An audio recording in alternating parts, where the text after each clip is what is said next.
Ralph Nader, of course, made himself very, very famous after the 2000 presidential election. Now, wary of Trump, offers to help Joe Biden win. So, this is an article in the Washington Post. The liberal activist Ralph Nader still remembers nearly the exact words Joe Biden used to banish him from the U.S. Senate 23 years ago after Nader's Green Party presidential bid in 2000 won 97,000 votes in the state of Florida, which, as we all know, George W. Bush, quote unquote, won that state by 537 votes. Ralph Nader is not going to be welcome anywhere near the corridors, then Senator Biden had declared, blaming the consumer advocate for Democrat Al Gore's defeat to Republican George W. Bush. I didn't realize that actually Joe Biden himself had some harsh words for him. So began Nader's long exile from Democratic Capitol Hill hideaways, where Nader had once been feted as a conquering policy genius. Nader, a spry 89-year-old who works remotely because of COVID concerns, still resents the slights. But if you ask him these days about Biden's re-election fight in 2024, he does not respond with his old jibes about Republicans and Democrats being nothing more than Tweedledum and Tweedledee. I remember those lines. We are stuck with Biden now, Nader says in his cantankerous way. In a two-party duopoly, if one should be defeated ferociously, the logic is that the other one prevails. Former President Donald Trump is, of course, the one deserving of ferocious defeat in that calculation, and for the moment, Nader wants everyone to know that this has become his overriding political mission.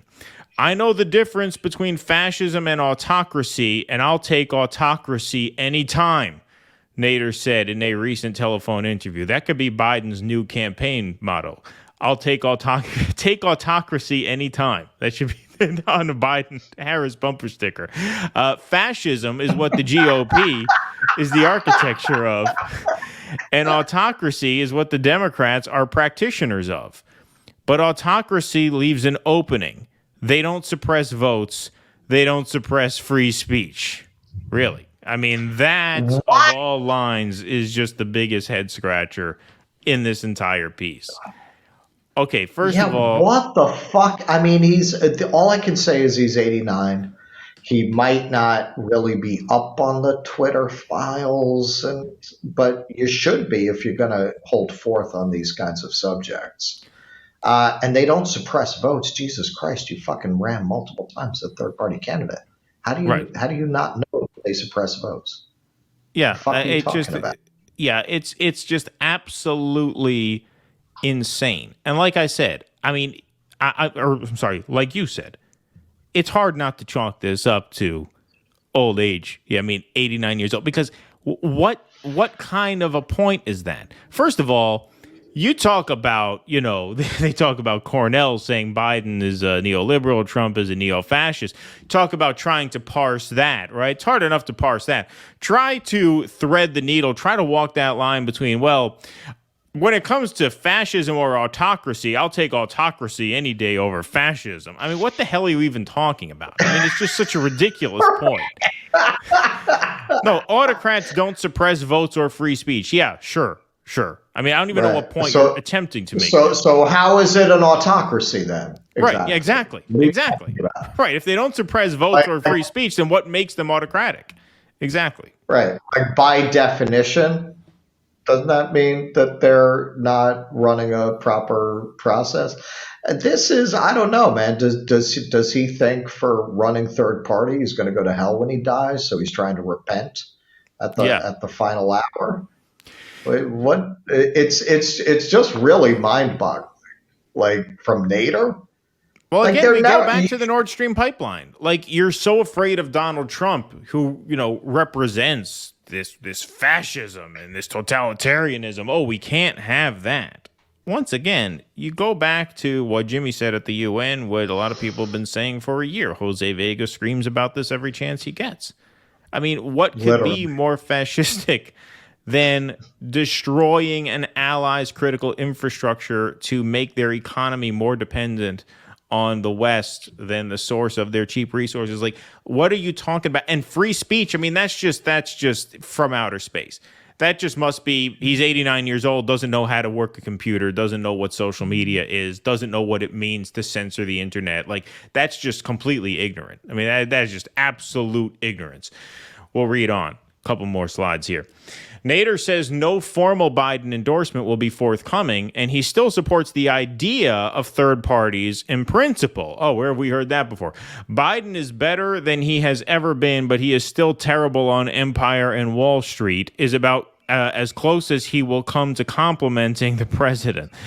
But the cover boy for Newsweek in 1968 and Time in 1969 has devoted himself as he approaches his 10th decade of life to, in his view, making Democrats better at being Democrats. Oh, funny he should end up there. Funny he should end up there. Wow. For months, he has been calling and snail mailing. Oh, see, okay. Well, that actually, I forgot that. He's been snail mailing elected officials. That explains why he doesn't. That explains why he said that the Democrats are actually more pro free speech, right? Yeah. Doesn't use the email. Doesn't use the internet. Okay, all right. That at least you have some excuse there. Still wrong, but you obviously have a little bit of an excuse. Go ahead. Yeah, as long as they deliver his mail, he thinks they're not suppressing speech. Right, they're not suppressing free speech. Hey, the mail arrives on time. Yeah, as long as his letters aren't getting lost. Right, he sends everything certified to make sure, and as long as they get delivered, then he figures he's being afforded all of his constitutional rights. When I write a letter to a Republican, it only arrives maybe half the time. Yeah, exactly. For months, he has been calling and snail mailing elected officials and operatives his thoughts about how the party must improve its sales pitches. He produced a 10-point plan for improving the party's messaging and campaign tactics last year, calling for harder punches at the GOP and more liberal policy solutions. Okay, so he gave them a 10-point plan. Let's see what he's heard from them. The response has been mostly nothing. Unreturned calls, as he counts in the thousands, a result of resentments over his 2000, 2004, and 2008 third-party presidential campaigns. Even news outlets that used to cover his crusades have moved on. The main press I get these days is the obituary columns, he jokes. I just want to pause there for a second. Don't quit your day job, Ralph. I mean, of course you're going to be ignored. Once you cross them, they never let you back in. They are literally like the mafia in that way. When you cross one of these two major parties, unless you're like a Republican, the mob. They love the Steve Schmitz. They love the George Bush. If you are a crossover from one to another, they'll let you into the other. But I'm saying once you're in one of these gangs, this is why Jesse Ventura calls them gangs, because they function that way. Gangs demand loyalty, right? The mob demands loyalty because these are a bunch of fucking crooks running around, trading money, buying and selling influence. They need you attached to them because they need you to need them. Once you extricate yourself from their group, they do not let you back in. This is why I say, whatever you want to say about people, like an Andrew Yang type, you can't say they're doing it for the money. You don't leave one of the 5 families for the money to go work on the streets of Hoboken. Like you don't do that. The money is worse. The money is always worse outside the two-party system than it is inside. And so once you burn them in the early and mid 2000s, that's it. You're done. They're never taking your calls again. It doesn't matter what advice you have, how good it is. You could give them a magic, screed that would win them every election from now to the end of time.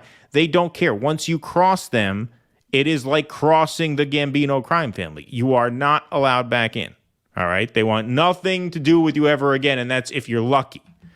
And he goes, they don't take my calls. Hey, I have all this advice for them. Of course they're not going to take it. First of all, winning is not their number one priority. Protecting the gang is the number one priority. Fuck that Cornel West. parakeet. Yeah, exactly, yeah. Cornel West has the most complete progressive agenda. It almost doesn't have any progressive aberrations, Nader said. The problem is that the Greens are not that organized. It is hardly a secret. And you can't run a presidential campaign if you don't have local candidates in some kind of organization around the country. That's a striking thing to hear from the man who used to respond in 2000 to Democratic concerns that he was a spoiler, saying both parties must feel the heat. Did I learn the lesson that this was an ironclad two-party duopoly absent a farmers-level progressive 1887 movement? Yeah, I learned it. So there you go. Officially admitting defeat, Ralph Nader waving the white flag of surrender. You're going to get your mind right, and I mean right. Exactly. Just admitting, basically in as many words, that yes, they broke me. And Ralph now got he his is mind confined to right. what he views as lesser evilism, although he really couldn't understand who the lesser evil is because he's apparently still snail mailing letters, which means he doesn't understand the threat of censorship. And, I don't know to what extent he was ever really locked into foreign policy. I don't think ever that much. But obviously, those concerns are not weighing heavily on him either. Just a pretty stunning piece. And it's actually a very interesting article. I recommend you guys read the whole thing. Yeah, now at 89, he's gone basically the way of Noam Chomsky, which is, come election day, you have to vote for Joe Biden. I just don't really understand it. You're 89. Any nap could be your last. Go out spitting in their fucking eye, man. Like, come on. If there's ever a time to be like, go fuck yourself, you sons of bitches, it's at the end, man. How much more time what can they do to you now? Right. Like, you don't have a future to think about. You don't have a career to think about. Right, like all that you've done what you're gonna do, right? Go out defiant, go out like a fucking man. God damn it, well, fucking bitch like that. Yeah, no, it's terrible. Saying they don't call me back. I've called them thousands of times. I mail them letters. They ignore me. Of course. I mean, come on. Yeah, like what did you think? What do you think? You're like public enemy number one for them. Right? Their whole mythology is that you cost Al Gore the election.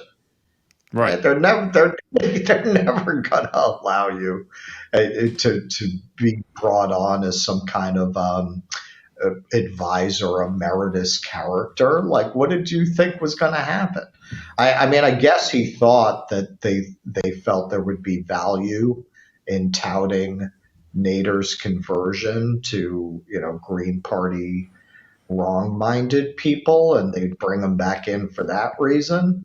But Ralph, if anyone should know that for these motherfuckers, they make money coming and going. They make money either way. They make money if they're out of power. They make money on the we have to get back in power grift. And if they're in power, they make money off their insider trading. And I mean, it doesn't matter for them. Yeah, exactly. And to see him just cucked like that at 89, you figure if you only got a few years left, why not go down with some fight in you? Please clap.